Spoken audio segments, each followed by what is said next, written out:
Hello everyone, welcome to Civil Samaj. Myself Shankar Kumar, Assistant Professor, Civil Engineering Department. Today we discuss about most important question and solution of Construction Techniques subject. जी हाँ, diploma third semester का जो कि new syllabus के according जेओटी ने जो नया syllabus दिया उसके अकॉर्डिंग थर्ड सेमेस्टर में आपको कंस्ट्रक्शन टेक्निक जो सब्जेक्ट पढ़ना है। एग्ज़ाम्स के क्या एग्ज़ाम में जो फॉर्म अभी फिलअप हो रहे हैं, एग्ज़ाम में क्या क्वेश्चन आपसे पूछे जाएंगे, उसके लिए मैं यहाँ पर आपको कुछ इंपॉर्टेंट क्वेश्चन लेकर के आया हूँ। ये इंपॉर्टेंट क्वेश्चन आपको काफ़ी हेल्पफुल होने वाला है, जो कि आपको एग्ज़ाम से रिलेटेड तैयारी कराने में सक्षम रहेगा। तो अगर आप चैनल पर नए हैं तो चैनल को हमारा सब्सक्राइब कर लें, वीडियो को लाइक और शेयर करना ना भूलें। देखिए, यहाँ पर मैं आपको इम्पोर्टेंट क्वेश्चन बता रहा हूँ और मैं ये गारंटी के साथ मैं कह रहा हूँ कि इससे बाहर क्वेश्चन आपको नहीं देखने को मिलेगा आपके आने वाले एग्ज़ाम में। तो हमारा सिविल समझ का एप्लीकेशन आप प्ले स्टोर से भी डाउनलोड कर सकते हैं। यहाँ पर और भी चीज़ें आपको देखने को मिलेंगी जो कि आपके डिप्लोमा से रिलेटेड चीज़ें वहाँ पर मिलती हैं। ठीक है, तो स्टार्ट करते हैं आज का class. Most important question and solution construction technique subject का बस यही प्रश्न आएंगे। हमारा गारंटी है प्रश्न आपको इससे बाहर नहीं देखने को मिलेंगे। क्यों नहीं देखने को मिलेंगे, ये आप प्रश्न देखिएगा तो खुद समझ में आ जाएगा। देखिए, यहाँ पर आपको सिटी सब्जेक्ट में टोटल 13 यूनिट है। टोटल यहाँ पर देखेंगे आप तो टोटल यहाँ पर आपको 13 यूनिट आपको देखने को मिलेगा। इन 13 यूनिट में से सिटी जो सब्जेक्ट है ये टोटली क्या है, थ्योरी वाला सब्जेक्ट है। टोटली क्या है, थ्योरी का सब्जेक्ट है। एक भी न्यूमेरिकल इसमें नहीं है, मतलब सिर्फ आपको लिखना है। न्यूमेरिकल में थोड़ा मार्क्स बढ़ते भी हैं तो, और ये सिटी का आपका फर्स्ट एग्ज़ाम है। सिटी का आपका ये फर्स्ट एग्ज़ाम है। तो ये फर्स्ट एग्ज़ाम में क्वेश्चन बहुत ही इजी आते हैं। फर्स्ट और लास्ट एग्ज़ाम में क्वेश्चन आपको इजी आते हैं। तो आपके प्रिपरेशन के हिसाब से हमने इसको 2 पार्ट में बांटा है, पार्ट 1 और पार्ट 2।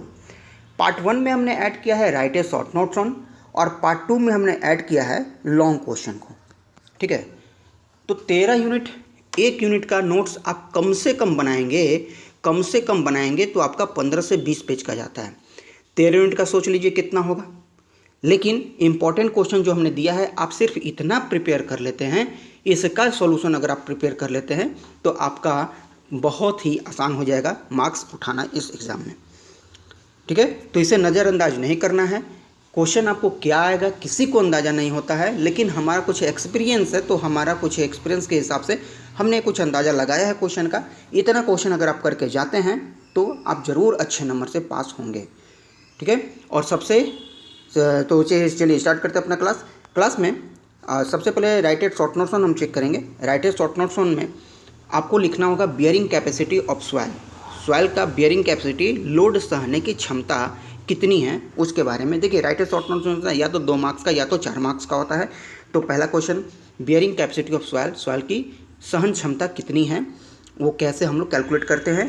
ठीक है, ट्रजागी थ्योरी का एजम्पशन है, इसी में हम लोग कैलकुलेट करते हैं। इसके बारे में आपको पता होगा, कहीं से भी चाहे पढ़े हों। सेकंड है साइट क्लियरेंस। जब हम कहीं पर अपना प्रोजेक्ट स्टार्ट कर रहे होते हैं तो साइट को क्लियर करने की ज़रूरत पड़ती है।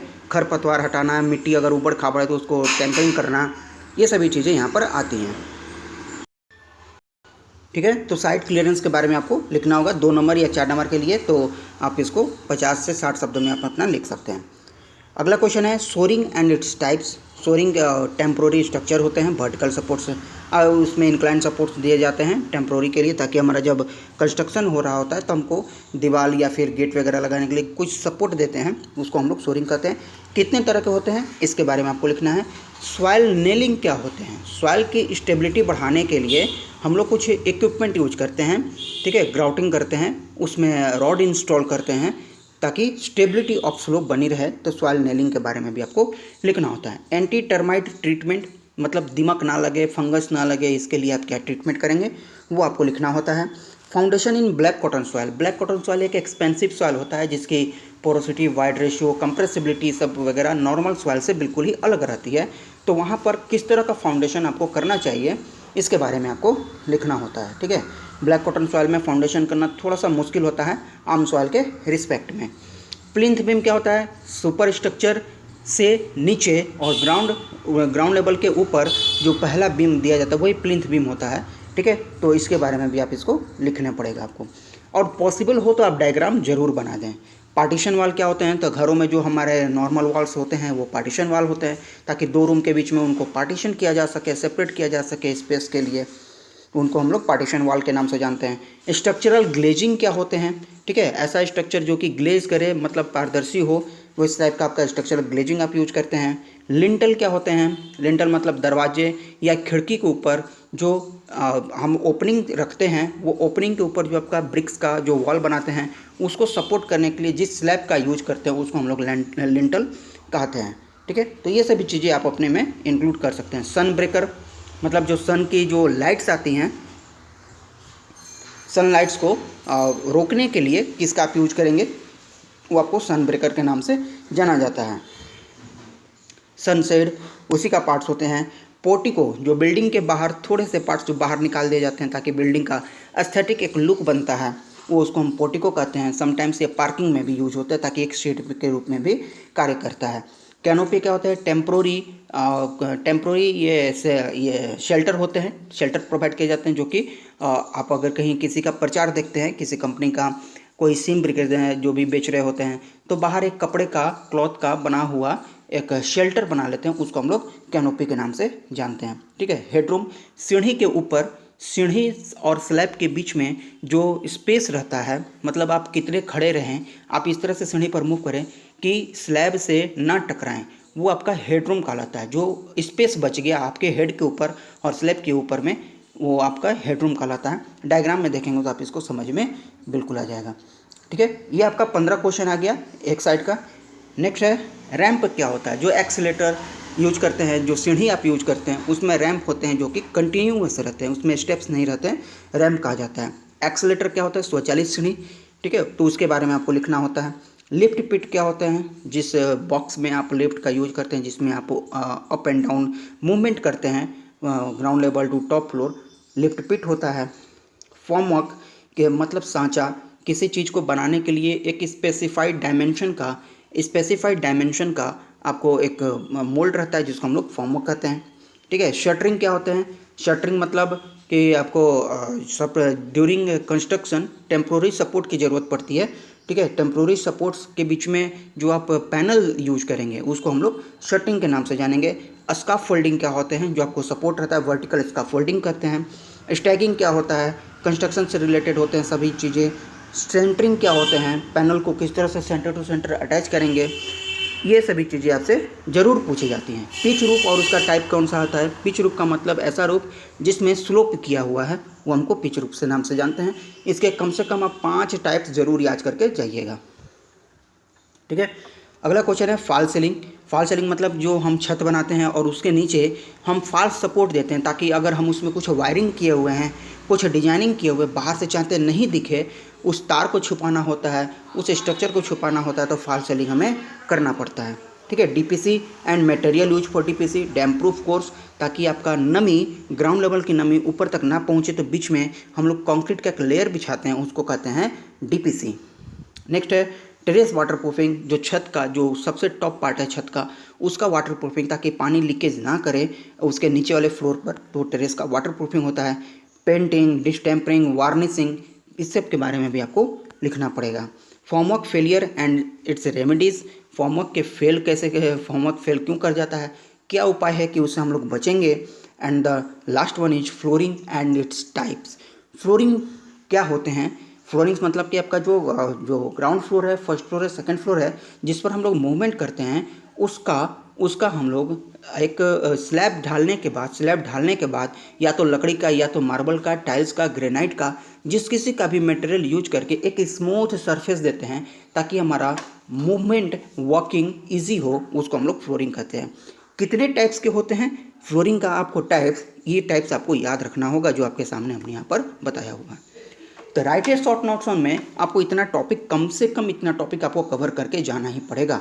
और यकीन मानिए कि अगर आपने ये सारा का सारा टॉपिक आपने इसको कंप्लीट कर लिया, ठीक है, सारा का सारा टॉपिक कंप्लीट कर लिया तो आप मान के चलिए कि आपका 40+ मार्क्स यहाँ से ज़रूर मिल जाएंगे। सारा क्वेश्चन 2 नंबर में नहीं पूछेगा, कुछ क्वेश्चन हो सकता है कि आपसे 16 नंबर में भी पूछ दे 3-4 का कॉम्बिनेशन करके, कुछ क्वेश्चन 8 नंबर में पूछ दे 2-3 का कॉम्बिनेशन करके, ठीक है। तो कुछ क्वेश्चन आपको राइटर शॉर्ट नोट्स में खुद ही वो दे दे, ठीक है। तो ये सिर्फ राइटर शॉर्ट नोट्स अगर आप करके जाते हैं तो आपको 40+ मार्क्स यहाँ से आने की पूरी संभावना रहती है। चलिए अगला हम देखते हैं लॉन्ग आंसर टाइप में। लॉन्ग आंसर टाइप में फ्रेंड्स हमने यहाँ पर टोटल 24 क्वेश्चन हमने यहाँ पर ऐड किए हुए हैं और 24 क्वेश्चन आपको प्रिपेयर करके जाना ही चाहिए। इन क्वेश्चन का सोल्यूशन आप खुद से बनाएंगे तो बहुत बेटर होगा, ठीक है। अगर किसी कारणवश आपकी पढ़ाई नहीं हो पाई है, किसी कारणवश आपने क्लास नहीं किया है, ठीक है, तो इसका सॉल्यूशन हमने बना रखा हुआ है, ठीक है, उस लैंग्वेज में जिस लैंग्वेज में आपको नीड होता है, बहुत इजी लैंग्वेज में। और वो आपको सॉल्यूशन कहाँ मिलेगा, तो हमारे एप्लीकेशन पर मिलेगा, जिसको आप प्ले स्टोर से डाउनलोड कर सकते हैं, चाहे तो डिस्क्रिप्शन लिंक में भी उसका हमने लिंक दे दिया हुआ है। तो इसका सॉल्यूशन अगर आपको चाहिए तो एप्लीकेशन पे जाना पड़ेगा। क्वेश्चन तो मैं यहाँ पर आपको दे चुका हूँ, ठीक है। तो आप अपना प्रिपरेशन इस हिसाब से कीजिए कि कम से कम 50 मार्क्स को आप जरूर लेकर के आए यहाँ पर। चलिए बात करते हैं लॉन्ग आंसर टाइप में। फर्स्ट क्वेश्चन है write down the procedure and purpose of standard penetration test. जी हाँ, ये बहुत इंपॉर्टेंट है। Standard penetration test SPT test होता है फाउंडेशन के पर्पस से। इस टेस्ट को कैसे हम लोग एग्जीक्यूट करते हैं इसके बारे में आपको लिखना पड़ेगा। Discuss in brief purpose and classification of foundation वाला चैप्टर से फर्स्ट यूनिट से ये आपका क्वेश्चन है। यहाँ से क्वेश्चन आपको पूछे जाते हैं कि फाउंडेशन का क्लासिफिकेशन 2 तरह के होते हैं, shallow foundation and deep foundation. तो उसके बारे में लिखना पड़ेगा और क्या उसके पर्पस होते हैं। अगला क्वेश्चन है शैलो फाउंडेशन, उसके टाइप्स को डिफाइन करना, एंड डीप फाउंडेशन, उसके टाइप्स को डिफाइन करना। देखिए शैलो और डीप जब भी आपसे पूछे ना, यहाँ पर डायग्राम जरूर बना के आइएगा। अगर डायग्राम नहीं बनाते तो आपको 2 से 3 नंबर ऐसे ही कट जाते हैं। तो बहुत ईजी डायग्राम है, हमने अपने नोट्स में इसको बता रखा हुआ है। अगला क्वेश्चन है write down the cause and failure of foundation and preventive measures. Foundation के फेल होने का क्या कारण है और कैसे हम उसको बचाए रखेंगे, उसके बारे में आपको लिखना होता है। तो फाउंडेशन वाला चैप्टर से हमने आपको ये 5 क्वेश्चन ऐड किया हुआ है। 5 क्वेश्चन में से आप एग्ज़ाम में ज़रूर 2 क्वेश्चन को देखेंगे ही। और मेरा गारंटी है, मैं जो यहाँ क्वेश्चन बता रहा हूँ ना, इससे बाहर क्वेश्चन आपको मिलेगा ही नहीं मिलेगा। यही प्रश्न ही आएंगे, इसी में से क्वेश्चन आपको मिलेंगे। Differentiate between load bearing and non load bearing wall. तो लोड बेयरिंग और नॉन लोड बेयरिंग वाल के बीच में आपको डिफरेंस सेट करना है कि लोड बेयरिंग वॉल में ज्वाइंट कितने होते हैं, नॉन लोड बेयरिंग में कितने ज्वाइंट्स होते हैं, ठीक है, उनका अरेंजमेंट कैसा होता है। लोड बेयरिंग मतलब जो लोड को बियर करता हो, थिकनेस कितना होता है। नॉन लोड बेयरिंग होगा तो उसमें थिकनेस कम होगा, लोड बेयरिंग का थिकनेस ज़्यादा होगा। उसके बाद ब्रिक्स कौन सा क्वालिटी का यूज करेंगे, क्या नाम होगा उसका, ये सभी चीज़ें इसमें लिखनी होती है। डिफरेंस बिटवीन सब structure and super structure. Ground level के नीचे जो स्ट्रक्चर रहता है उसको सब स्ट्रक्चर कहते हैं, जैसे हमारा फुटिंग होता है। और ग्राउंड लेवल के ऊपर जो स्ट्रक्चर रहता है उसको सुपर स्ट्रक्चर कहते हैं, मतलब जिस स्ट्रक्चर को हम देख पाते हैं वो सुपर स्ट्रक्चर होता है, इतना बस मान लीजिए। जैसे प्लिंथ हो गया, वॉल हो गया, बीम हो गया, रूफ हो गया, कॉलम हो गया, ठीक है, लिंटल हो गया, डोर, विंडो, स्टेयर्स, जितने भी आप स्ट्रक्चर देख रहे हैं वो सभी के सभी क्या है, सुपर स्ट्रक्चर होते हैं। तो इसके बीच में डिफ्रेंशिएट करना है। अगला डिफ्रेंशिएट है स्टोन मैसनरी और ब्रिक मैसनरी। अगर स्टोन का यूज करके, पत्थर का यूज करके आप दीवार बना रहे हैं तो स्टोन मैसनरी कहलाता है। अगर ईंटे का यूज करके दीवार बना रहे हैं तो उसको हम लोग ब्रिक्स मैसनरी के नाम से जानते हैं। अगला क्वेश्चन है differentiate between pointing and plastering. Pointing और प्लास्टिंग में क्या डिफरेंस है। मेथड ऑफ पॉइंटिंग के बारे में बताना है। पर्पस ऑफ प्रोवाइडिंग फॉर्मवर्क का पर्पस क्या है, फॉर्मवर्क क्यों प्रोवाइड करते हैं। टाइप्स ऑफ फॉर्मवर्क आपको बताना है मटेरियल के आधार पे। टाइप्स ऑफ फॉर्मवर्क मतलब क्या, मटेरियल स्टील का होगा तो स्टील फॉर्मवर्क, वुडन का होगा तो वुडन फॉर्मवर्क, लकड़ी का होगा, प्लाई का होगा तो प्लाई का फॉर्मवर्क होगा। जिस टाइप का मटेरियल है उसका हम लोग फॉर्मवर्क यूज करें। फॉर्मवर्क क्या होता है कि मोल्ड होता है जिसको कि एक पार्टिकुलर शेप डायमेंशन में चीज़ों को हम वहाँ से बना सकते हैं, उससे आउटपुट हम लोग ले सकते हैं, फॉर्मवर्क कहलाता है। Define ventilation, also right about it's requirements, purpose and types. Ventilation के बारे में आपको लिखना होगा यहाँ पर। And define arch. देखिए यहाँ पर आर्च को हम कहें ना, ये आर्च को हम 100% की कैटेगरी में रखते हैं। आर्च को 100% कैटेगरी में रखते हैं। सेलो और डीप फाउंडेशन को 100% की कैटेगरी में रखते हैं। और यहाँ से जो क्वेश्चन आएगा कम से कम 8 नंबर का आएगा, ज़्यादा से ज़्यादा 16 नंबर के क्वेश्चन पूछे जाते हैं। और 3 को जो 4 को हमने डिफरेंशिएट लिखा है, इसको भी हम 100% की कैटेगरी में रखते हैं, क्योंकि यहाँ से कोई ना कोई एक डिफरेंशिएट आपको आना ही चाहिए। सब स्ट्रक्चर सुपर स्ट्रक्चर को हम ज़्यादा तवज्जो दे रहे हैं यहाँ पर। ये क्वेश्चन आपको ज़्यादा हम चांस लग रहा है कि ये पूछे जा सकते हैं ये, ठीक है।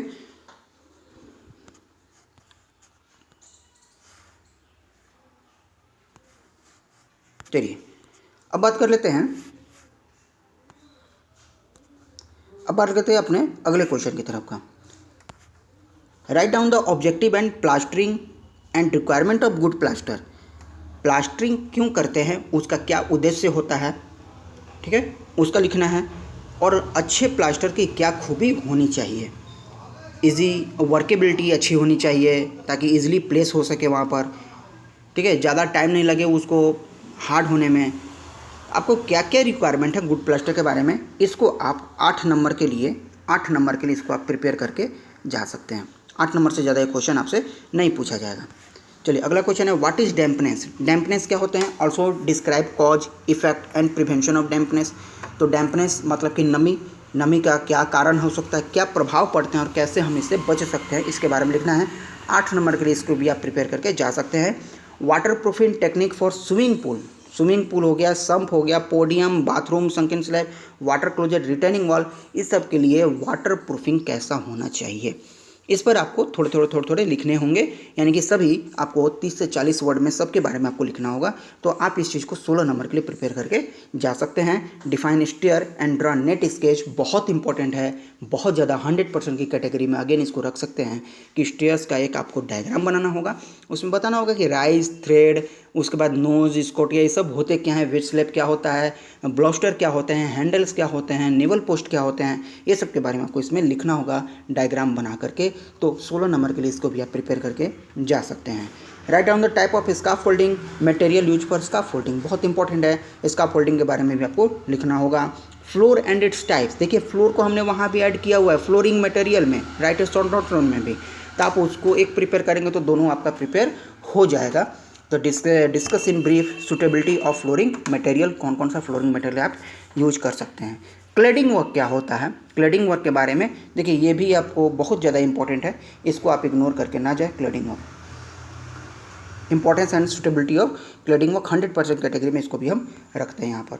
Diagnostic method, analysis and preliminary investigation, experimental investigation by using NDT, non destructive test होता है। एनडीटी का मतलब नॉन डिस्ट्रक्टिव टेस्ट होता है, ऐसा टेस्ट जो कंक्रीट को नुकसान पहुँचाए बिना, कंक्रीट को तोड़े बिना हम उसके बारे में सारी जानकारी लेते हैं कि कंक्रीट का स्ट्रेंथ कितना होगा, कितने दिन बाद इसमें क्रैक आने की संभावना है, कितना दिन तक ये चल सकेगा। वॉक पेंट्स क्या है, वीओसी पेंट और वॉक पेंट्स के बारे में आपको लिखना होगा, इसके इंपॉर्टेंस के बारे में लिखना होगा। अगला क्वेश्चन है, write down the method of removal of centering, shuttering and folding. तो इसके बारे में आपको लिखना होगा कि क्या रिमूवल का मेथड है, शटरिंग सेंटरिंग का, कैसे हम इसको रिमूव कर पाएंगे। स्टेप्स होते हैं कैसे कैसे आप इसको रिमूव कर सकते हैं। Define roof and steps, again floor के बाद रूफ बहुत इंपॉर्टेंट है, आपको रूफ को करके जाना है। 100% की कैटेगरी में भी इसको डाल रहा हूँ मैं। 16 नंबर के लिए आप इसको प्रिपेयर करके जा सकते हैं। एडवांटेज डिसएडवांटेज फ्लैट रूफ का आप जरूर करके जाएं। मैं यहाँ पर बार बार रिपीट कर रहा हूँ, ये एडवांटेज डिसएडवांटेज फ्लैट रूफ का एडवांटेज एंड डिसएडवांटेज आपको जरूर करके जाना चाहिए। ये क्वेश्चन 100% की कैटेगरी में आप इसको रख सकते हैं। 16 नंबर के लिए प्रिपेयर करके जरूर जाएँ। And the last question of this subject is write down the cause and deterioration of concrete structure। Concrete structure का डेटोरिएट करना यानी कि उसको तोड़ना, उसको हटाना, डिमोलिश करना, उसके क्या हमारे रीजन्स होते हैं, इसके बारे में आपको लिखना होगा। तो मैक्सिमम 8 नंबर के लिए इसको प्रिपेयर करके जा सकते हैं। तो फ्रेंड्स ये सभी क्वेश्चन थे जो आपके आने वाले एग्जाम के लिए इंपॉर्टेंट है। और मैं गारंटी के साथ कहता हूँ ना, आप अगर ये टोटल कितना हमने क्वेश्चन दिया आपको, टोटल हम कितना क्वेश्चन दिए, राइटेड शॉर्ट नोट्स की बात करें तो राइटेड शॉर्ट नोट्स में आपको टोटल 30 क्वेश्चन हमने वहाँ दिए हैं और 24 क्वेश्चन हमने लॉन्ग क्वेश्चन में दिया है। अगर आपको दोनों नहीं हो पा रहा है तो मेरी मानिए आप 24 क्वेश्चन करके जाइए। और फ्रेंड्स सॉल्यूशन खुद से बना लेंगे तो ज़्यादा बेटर होगा। और अगर आपको सॉल्यूशन नहीं बना पा रहे हैं, क्लास नहीं किए हैं, तो हमारा एप्लीकेशन सिविल समझ का जो एप्लीकेशन है आप प्ले स्टोर से इसको डाउनलोड कर सकते हैं। यहाँ पर डिप्लोमा 3rd सेमेस्टर में जाके आपका सर्वे का, सिटी का, बीडी का और सोम का सबका वहाँ से आप इसको वहाँ से यूज कर सकते हैं, ले सकते हैं। ठीक है, तो आज की वीडियो में इतना ही। उम्मीद है कि आपको ये जानकारी आज की समझ में आई होगी। और सबसे मोस्ट इम्पॉर्टेंट आप लोग के लिए न्यूज़ है क्या कि अगर आप चाहते हैं कि पूरे झारखंड स्टेट के पॉलिटेक्निक के बच्चों के साथ के ग्रुप में जुड़ें तो अपना नाम और मैसेज हमें ज़रूर मैसेज कर दें। नाम, अपना नाम, कॉलेज का नाम, अपने जो आप व्हाट्सअप चलाते हैं उसका हमें नंबर ज़रूर दे दें, मैं आपको उस ग्रुप में ऐड कर दूंगा। ठीक है, हमारे थ्रू जो भी जानकारी होगी सारे बच्चों के लिए, वो सारे बच्चे मेरे नज़र में इक्वल है।